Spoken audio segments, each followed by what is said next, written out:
Astro సిండికేట్లో మీ personal and business promotions కోసం కింది నెంబర్కు కాంటాక్ట్ చేయండి.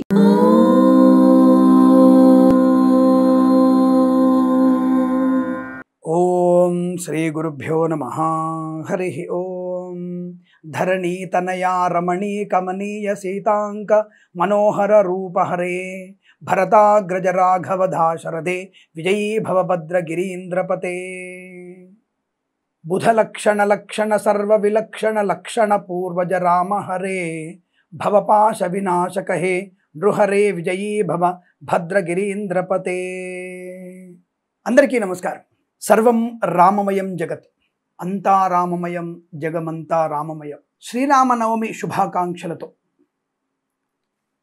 రాములోరి కళ్యాణాన్ని చూడడానికి తరలి వెళ్తున్నటువంటి భక్తులకి, ఆ ఏర్పాటు చేసినటువంటి భద్రగిరి వాసులకి, రామజన్మభూమిలో జరగబోతున్నటువంటి కళ్యాణ మహోత్సవాన్ని ప్రత్యక్షంగా చూస్తున్నటువంటి మన ఆత్మీయులకి అందరికీ కూడా శుభయోగం.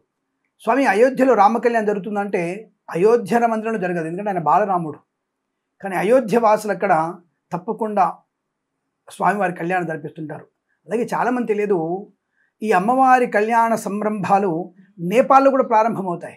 జనక మహారాజు స్వస్థలం అని చెప్పి నేపాల్ వాసులు మా సీతమ్మ ఇక్కడ ఆవిడ అని చెప్పేసి అక్కడ కూడా కళ్యాణ శుభయోగాలు జరుగుతూ ఉంటాయి. ప్రపంచం మొత్తం మీద, ప్రపంచములో ఆ దేశాల్లో కాదు, అరబ్బు దేశాలలో కూడా బ్రహ్మాండంగా జరిగేటువంటి ఏకైక కళ్యాణోత్సవం రామ కళ్యాణం. ఆ సీతారాముల దివ్య కళ్యాణ మహోత్సవం ఏప్రిల్ 6వ తేదీ ఆదివారం రవి పుష్యార్క యోగం కూడా ఉంది. ఆ రోజు పుష్యార్క యోగం అంటారు. అంటే పునర్వసు నక్షత్రం దాటిపోయి పుష్యమి నక్షత్రం వచ్చేసింది. అంటే స్వామివారి పుట్టింది కూడా దాదాపు అదే నక్షత్రంలో, వివాహం కూడా అదే నక్షత్రంలో అయింది. కాబట్టి ఆ రాముల వారి యొక్క కళ్యాణ మహోత్సవం ఏప్రిల్ 6వ తేదీ బ్రహ్మాండంగా జరగబోతోంది. యాగంటిలోను తిరుమలలోను అంగరంగ వైభవంగా జరిగేటువంటి కళ్యాణం కన్నులారా చూడవలసిందే. ఆ యొక్క పిడికిట తలంబ్రాలు పట్టుకుని అమ్మవారు సీతమ్మ వారు ఆ స్వామి వారికి ఆ తలంబ్రాలు పోస్తున్నప్పుడు, దివ్య మనోహరమైనటువంటి రూపాన్ని రాములయ్య వారు చూస్తున్నప్పుడు ఆ వర్ణన అసలు మనకి అతీతమైనది. ప్రతి సందులో ప్రతి గొంతులో జరిగేటువంటి ఉత్సవమే రామ కళ్యాణం. ఆ రోజున పానకము తాగని వారు, వడపప్పు తినని వారు ఉండరనేది అతిశయోక్తి. సరే, నాస్తిక మస్తికవాదులందరూ తినకపోవచ్చు, కానీ మనము తప్పకుండా, మొన్ననే జరిగింది కదా, ప్రూఫ్ ఉంది కదా, భారముతో సంతానమైన వారు, వయోభారం ఉన్నవారు, అనారోగ్యం ఉన్న వాళ్ళు వదిలిపెట్టి దాదాపుగా 65 నుంచి 67 కోట్ల మంది ప్రయాగరాజులో కుంభ స్నానం వచ్చిన వారు కనబడ్డారుగా. వాళ్ళందరూ కూడా ఖచ్చితంగా వడపప్పు పానకం తింటారుగా. దాని మీకు ఏమైనా అనుమానం ఉందా? ఆలోచించండి. అలాగే అదే సమయంలో మనకి ప్రతి చోట కూడా ఆ రామ పందిరి అంటే కళ్యాణ పందిరిలో సీతారాముల వారికి లక్ష్మణయ్య యొక్క సపర్యలతో, ఆంజనేయ స్వామి హడావుడితో జరిగేటువంటి ఉత్సవం ఈ రామ కళ్యాణం. అయితే ఈ కళ్యాణ ఉత్సవంలో ముఖ్యంగా తలంబ్రాలు అనేవి చాలా ఇంపార్టెంట్గా ఉంటాయి, అంటే ప్రాముఖ్యమైన సంతరించుకుంటాయి. గోటి తలంబ్రాలు అంటే గోటితో ఒలిచినటువంటి వడ్లని గోటితో ఒలిచి ఆ భద్రగిరి వాసుడికి ఎర్రటి తలంబ్రాలు కలుపుతారు. భద్రగిరిలో అంటే భద్రాచలములో ఎర్రటి తలంబ్రాలు కలిపే అవకాశం ఉంటుంది. ఆ తలంబ్రాలు కలిగేటప్పుడు ఎంత పుణ్యమో, ఎంత ఆనందపడతారో వాళ్ళు.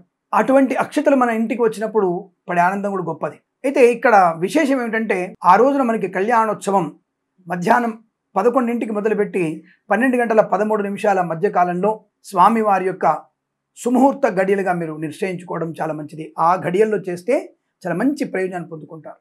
ఇక్కడ మనకి ఉన్నటువంటి మళ్ళీ సేమ్ షష్టగ్రహ కూటమి గురించి మనం వచ్చేస్తే, ఆ సంబంధమైనటువంటి మీన కుంభ మేష సింహరాశి వారు ఈ కళ్యాణోత్సవంలో పాలు పంచుకుంటే ఏ షష్టాష్టక నవగ్రహాలు కూడా మనల్ని ప్రాబ్లంలో పెట్టవు. కాబట్టి ఏవి కూడా మనల్ని ప్రాబ్లంలో పెట్టవు. కాబట్టి మీరందరూ కూడా, ఇప్పుడు అందరికీ కూడా షష్టగ్రహ కూటం ఉన్నప్పుడు దాని జపాలు తపాలు చేయించుకునేటువంటి వ్యక్తి ఉంటారు, కొంత శక్తి ఉంటుంది. శక్తి లేనివాడు ఈ కళ్యాణోత్సవంలో పాలు పంచుకోండి.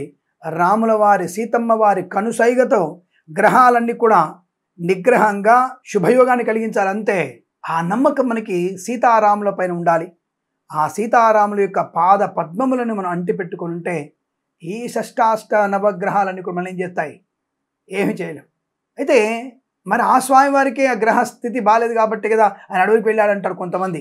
ఒరే మేధావుల్లారా, ఆయన భార్యను కాపాడుకోలే కాదు, ఆ సందర్భాన్ని కలిగించి దుష్టుల్ని ఏమార్చడానికి సొరుగులో ఉన్నటువంటి ఎలుకను కానీ తీసుకెళ్ళాలంటే కాస్త పల్లీలో పెట్టాలి, ఎలుక బయటకు వస్తే పట్టాలి. సింహాన్ని బంధించాలంటే మాంసం ముక్క వేయాలి, ముసలిని పట్టాలంటే నీళ్ళ నుంచి బయటికి లాగాలి. అలా శత్రువుని బయటికి లాగడానికి ఆయన చేసినటువంటి ప్రతి లీల లోక కళ్యాణం కోసమే. భార్యను వదిలిపెట్టాడు, ఎవడు మాట విన్నాడు, ఆవిడ అగ్నికి ఆహుతి అయిపోయింది.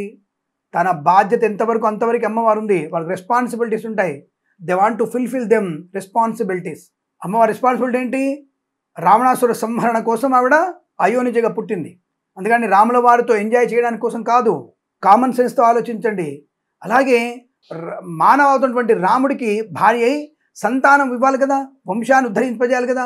ఆ ఉద్ధరింపజేయడానికి తను ఈ ఆశ్రమాలన్నీ కూడా, ఏవైతే ఆశ్రమాలు ఉన్నాయో ఆశ్రమాలన్నింటినీ కూడా పునీతము చేయడానికి, లవకుశల చేత కొంతమంది రాక్షస సంహారం చేయడానికి, భార్యాభర్తల అనుబంధాన్ని చూపించడానికి, దూరంగా ఉన్నా సరే భార్యాభర్తలు మానసికమైనటువంటి అత్యంత ఆత్మీయత ఉన్నాను చెప్పడానికి, సంతానాన్ని భర్తకి అప్పచెప్పిన తర్వాత తన బాధ్యత పూర్తయిన తర్వాత తల్లి గర్భంలోకి వెళ్ళి మళ్ళీ తను ఆ పతి సేవ కోసమే నారాయణ లోకాన్ని చేరుకుంది లక్ష్మీ రూపంలో.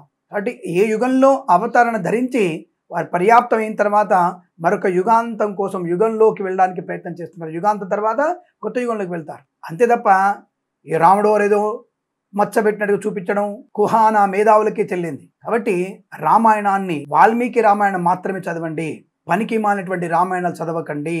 రామాయణం వాల్మీకి రామాయణమే సద్గ్రంథము, దాన్ని మాత్రమే ఫాలో అవ్వండి. మిగతావన్నీ కూడా దాంట్లో అనేక రకాల ప్రక్షిప్తాలు చేర్చారు కాబట్టి దాంట్లో మన కథలవన్నీ కూడా గందరగోళంగా తయారు చేస్తాయి. కాబట్టి వాల్మీకి రామాయణమే గొప్ప కావ్యము, దాన్ని మాత్రమే చదవండి, అర్థం చేసుకోండి. సరే, ప్రశ్నాంశంలో ఈ గ్రహాలు మరి ఈ రాశులు కాకుండా మరి వివాహం కానటువంటి వ్యక్తులు చాలా మందికి, కర్కాటక రాశి వారికి, వృశ్చిక రాశి వారికి వివాహం ఆలస్యాలు అవుతున్నాయి స్వామి అనేక కారణాల వల్ల.